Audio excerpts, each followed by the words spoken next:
Shalom saudara, kita berjumpa kembali dalam renungan harian GPK Songgal Pinang edisi 24 Mei 2021. Kita berada di penghujung dari seri kita oleh bilur-bilur Tuhan Yesus kita menjadi sembuh. Dan hari ini kita akan membahas bagaimana kesembuhan membentuk kita, yaitu kita berbicara tentang potensi bagi masa depan kita. Dan saya beri subjudul mengenal diri sendiri dan menyadari batas-batas. Nah, minggu lalu kita melihat bahwa iman yang menyelamatkan adalah iman yang bekerja oleh kasih, yang berfungsi karena mengasihi Allah dan mengasihi sesama.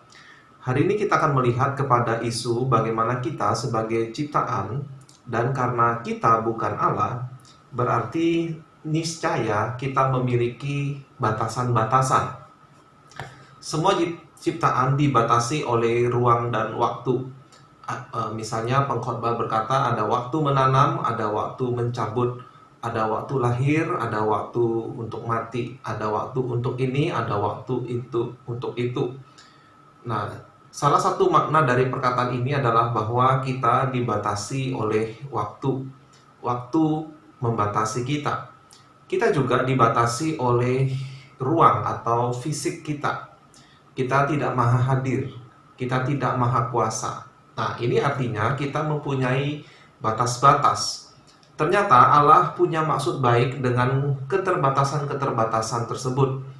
Allah bermaksud keterbatasan atau batasan-batasan sebagai hal yang baik. Tetapi dosa, yaitu melawan Allah, baik dosa yang ditawarkan dari iblis maupun dari sifat yang kita miliki, yaitu kejatuhan kita, maka dalam dosa kita berusaha menjadikan batasan-batasan yang baik itu menjadi sebagai sesuatu yang buruk. Dosa berusaha menyangkali batas-batas yang ditetapkan Allah. Tipuan tertua di dunia ini adalah tipuan dari iblis kepada nenek moyang kita. Kalau kamu makan buah itu, kamu sekali-kali tidak akan mati, melainkan menjadi sama seperti Allah, tahu yang baik dan jahat. Jadi kebohongan yang iblis ajarkan bahwa kita tidak usah memiliki batas-batas. Batasan dari Allah adalah sesuatu yang buruk. Tetapi mengapakah batas-batas itu sesuatu yang baik sebenarnya? Jawabannya adalah seperti ini, saudara. Allah menetapkan batas-batas dalam ciptaannya agar kita selalu bergantung kepadanya. Karena hanya Dialah yang maha kuasa. Dan lewat batasan-batasan itu, relasi kita satu dengan yang lain menjadi lebih mendalam dan lebih berarti atau otentik. Batas-batas adalah pemisah antara siapa saya dengan Anda misalnya. Saya bukan Anda dan Anda bukan saya. Itulah yang dimaksud dengan batas-batas. Bahkan kalau kita mempelajari mendalami tentang relasi Tritunggal, yaitu antara Bapa, Anak, dan Roh Kudus, meski mereka adalah kesatuan yang kudus, memiliki batas-batas jati diri. Misalnya yang diutus oleh Bapa adalah Yesus Kristus atau Anak. Yang disalibkan adalah Yesus Kristus, bukan Roh Kudus ataupun Bapa. Jadi ada batas-batas yang membedakan jati diri pribadi Tritunggal tersebut. Nah, satu topik ini tentu tidak kita dalami pada momen ini. Selain itu, batas-batas memisahkan Allah dengan ciptaannya. Dia tahu siapa dia dan siapa yang bukan dia. Dia, Allah kita, bukanlah Allah dalam pandangan seperti panteisme yang menyatukan Allah dengan ciptaan. Ya, dalam pandangan panteis, Allah itu satu dengan ciptaan. Ciptaan itulah Allah. Tetapi yang benar adalah dia adalah pribadi yang terpisah dari kita dan kita bukanlah dia. Batas-batas ada di antara identitas-identitas, kehendak-kehendak. Dan karena itu kita bertanggung jawab dalam perbedaan-perbedaan tersebut. Karena kehendak Allah terpisah dari kehendak kita, dan kehendak di antara kita juga berbeda, misalnya saya dengan Anda, kita punya kehendak yang saling terpisah, identitas-identitas yang terpisah, maka barulah relasi yang sebenarnya terjadi, ya. Tanpa mengakui batas-batas, tanpa keterpisahan atau identitas atau jati diri, maka sebenarnya relasi tidak terjadi, ya. Nah, kita melihat secercah gambaran relasi terpisah namun harmonis antara Bapa dengan Yesus. Sewaktu Tuhan Yesus berdoa di Taman Getsemani, "Ya Bapa, jikalau mungkin, lalukanlah cawan ini daripadaku. Tetapi bukan kehendakku yang jadi, melainkan kehendak-Mu." Jadi, Bapa dan Yesus adalah dua pribadi yang berbeda, memiliki batasan, tetapi mereka saling harmoni satu dengan yang lain. Sebagai dasar berikutnya, mari kita melihat teladan Tuhan kita, Yesus Kristus. Tuhan Yesus sendiri, sewaktu dia berinkarnasi menjadi manusia dan melayani di dunia ini, dia menerima karunia batas-batas, ya, yang menjadi bagian tidak terpisahkan dari keadaan dirinya menjadi manusia. Secara logika sederhana saja, sewaktu Tuhan Yesus dilahirkan sebagai bayi manusia, maka ia memberi dirinya untuk diasuh, dirawat, dipelihara oleh manusia yang sebenarnya adalah ciptaannya sendiri. Dan sewaktu pelayanannya, kita melihat bagaimana Yesus menyadari batas-batas yang Bapa berikan kepadanya. Antara lain, sebagai contoh, ia tidak memulai pelayanannya langsung sewaktu dia berinkarnasi, ya. Ia menunggu waktu yang ditentukan Bapa, termasuk waktu untuk menyerahkan nyawanya disalibkan. Contoh yang kedua adalah kita melihat bagaimana Yesus membiarkan batu tetap menjadi batu sewaktu dia dicobai oleh iblis. Dia tidak melanggar batas, ya, batu tetap sebagai batu. Ia tidak berkata-kata di luar apa yang Bapa perintahkan. Ya, Tuhan Yesus mengatakan hal itu dengan jelas. Dia mengakui, contoh yang keempat, dia mengakui para muridnya kelak akan melakukan perbuatan yang lebih besar dari yang dia lakukan. Ya, mungkin yang Yesus maksudkan adalah cakupan wilayah. Sebab Tuhan Yesus hanya fokus kepada bangsa Israel di wilayah Israel. Hanya sesekali dia berinteraksi dengan orang non-Yahudi. Ya, meski secara jelas Yesus memaksudkan pelayanannya kelak akan mempengaruhi seluruh dunia, yaitu lewat karya dari para muridnya, termasuk kita hari ini. Nah, jadi saudara, kita melihat bahwa Yesus dalam pelayanannya di dunia ini mengakui dan menghargai batas-batas yang Bapa berikan kepadanya. Contoh yang kedua, dasar yang kedua adalah Rasul Paulus mengetahui, mengakui dan menjunjung tinggi batas-batas pelayanan yang Allah berikan kepadanya. Di dalam 2 Korintus 10 ayat 12-15 dia berkata seperti ini. "Memang kami tidak berani menggolongkan diri kepada atau membandingkan diri dengan orang-orang tertentu yang memujikan diri sendiri.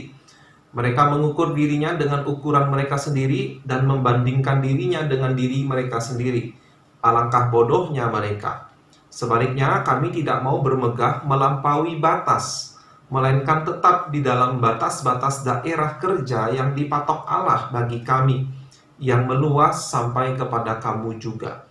Sebab dalam memberitakan Injil Kristus, kami telah sampai kepada kamu, sehingga kami tidak melewati batas daerah kerja kami, seolah-olah kami belum sampai kepada kamu. Kami tidak bermegah atas pekerjaan yang dilakukan oleh orang lain di daerah kerja yang tidak dipatok untuk kami. Tetapi kami berharap bahwa apabila imanmu makin bertumbuh, kami akan mendapat penghormatan lebih besar lagi di antara kamu, jika dibandingkan dengan daerah kerja yang dipatok untuk kami." Nah, jadi ada banyak contoh lain yang menunjukkan bahwa selama pelayanan para rasul, mereka menghargai dan menerima karunia batas-batas yang Allah tetapkan kepada mereka. Nah, dari perspektif kita sebagai manusia ciptaan Allah, kita melihat bahwa batas-batas tidak hanya sebagai sesuatu yang otomatis terjadi karena kita adalah manusia, tetapi juga adalah sebagai sebuah karunia atau anugerah Tuhan. Allah membatasi kita bekerja selama 6 hari dan mengkhususkan 1 hari untuk beribadah kepada Dia, dan sekaligus kita juga beristirahat. Allah mengaruniakan karunia yang berbeda satu dengan yang lain sebagai anggota tubuh Kristus, sebagai anggota gereja, agar kita bisa saling melengkapi dan saling membangun. Allah juga mengaruniakan kita batas umur untuk hidup di dunia ini, karena hidup di dunia yang telah jatuh rusak oleh dosa ini sangat melelahkan kita. Ya, jadi sekarang kita akan menggali lebih dalam tentang batas-batas ini. Apa batas-batasan yang perlu kita sadari di antara kita? Yang pertama, fisik. Secara fisik kita berbeda satu sama yang lain, ya. Batas-batas fisik. Yang kedua adalah batas-batas sikap. Sikap-sikap kita adalah pendapat kita mengenai sesuatu, keyakinan-keyakinan mental kita terhadap suatu topik. Misalnya, bagi seseorang, si A, kalau ada orang memberi sesuatu kepadanya, mengucapkan kata terima kasih itu hal yang sangat penting baginya. Tetapi mungkin bagi orang lain, misalnya si B, mengucapkan terima kasih mungkin tidak terlalu begitu penting bagi dia.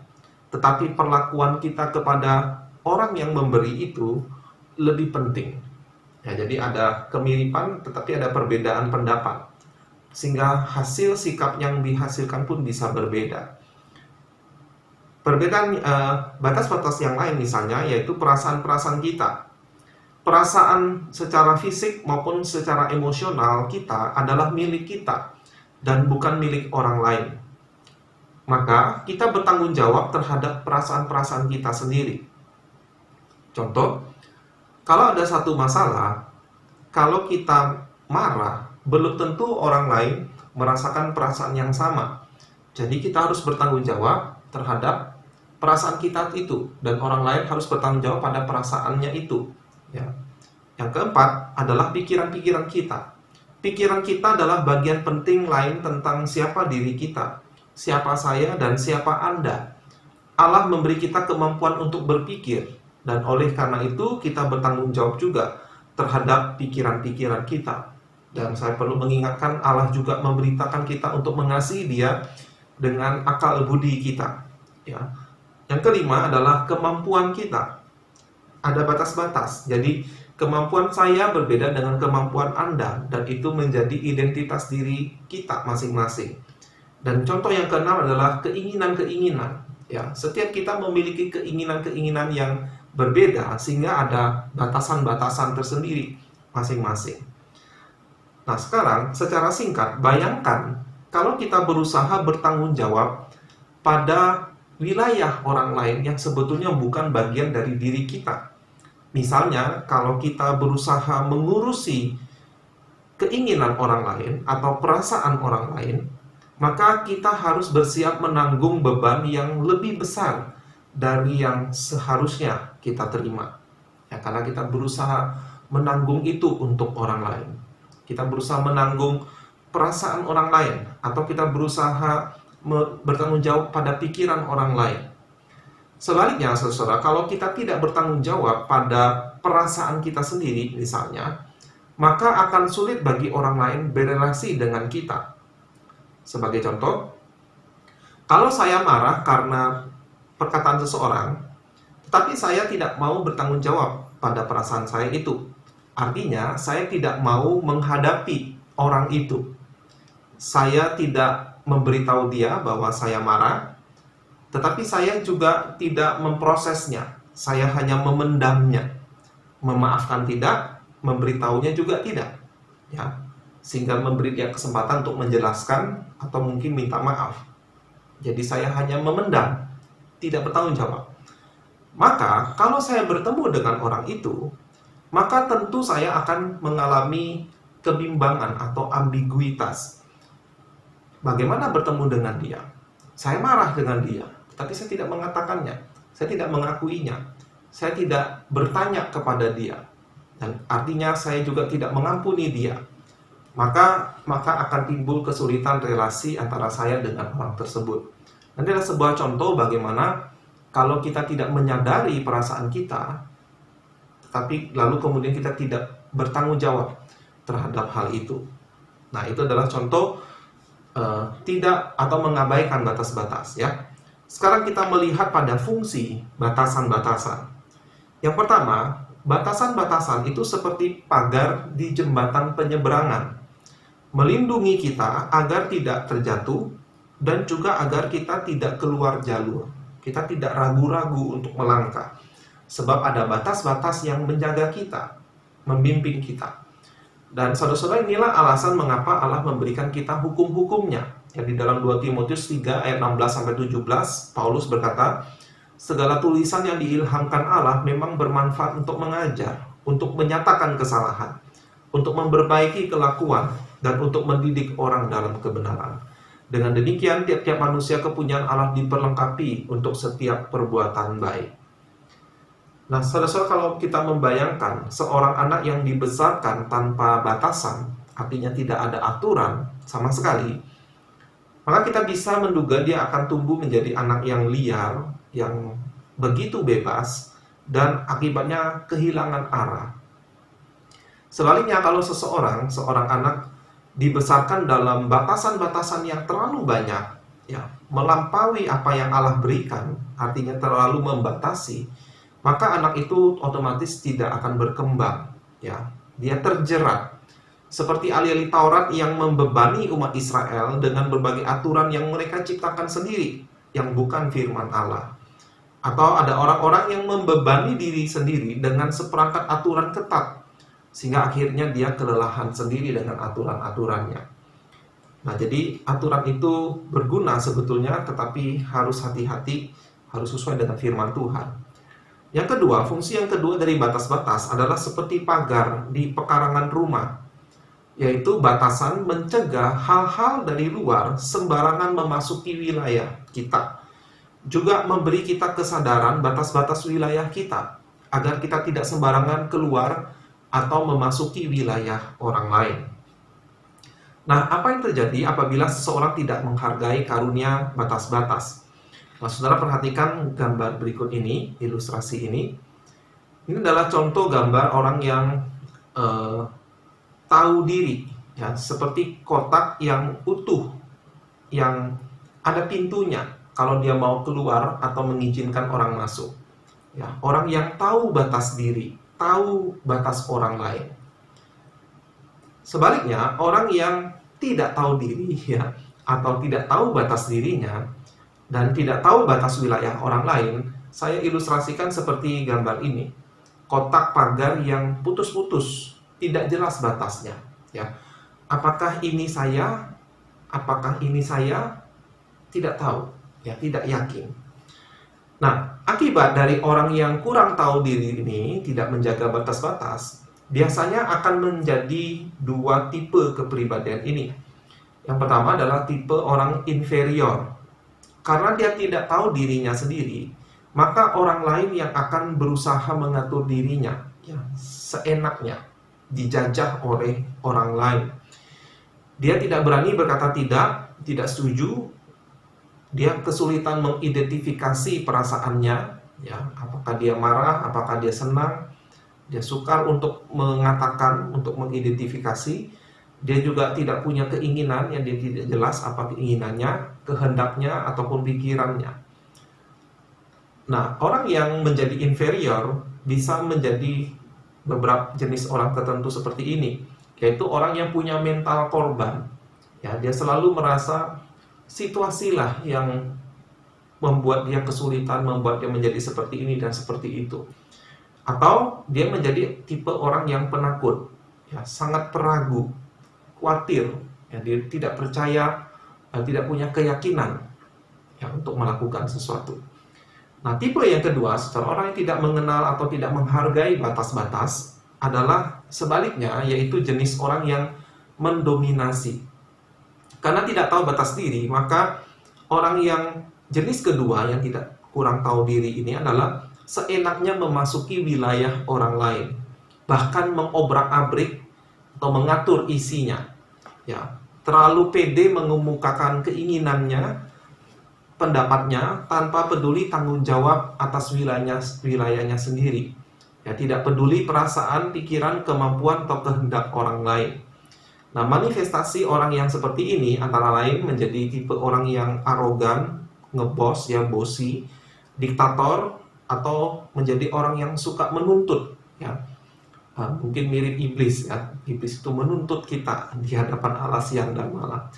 Tipe diktator biasanya ada dua pendekatan, yaitu tipe kontrol, yaitu orang yang mengontrol hidup orang lain, sukar baginya untuk mempercayakan apa saja, ya, was-was berlebihan, tidak senang melihat orang lain berkembang, dan mengekang orang lain.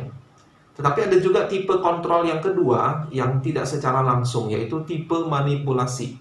manipulatif. Bedanya, orang tipe manipulatif mengontrol hidup orang lain bukan dengan perintah-perintah atau dengan pengawasan, tetapi dengan cara yang lain.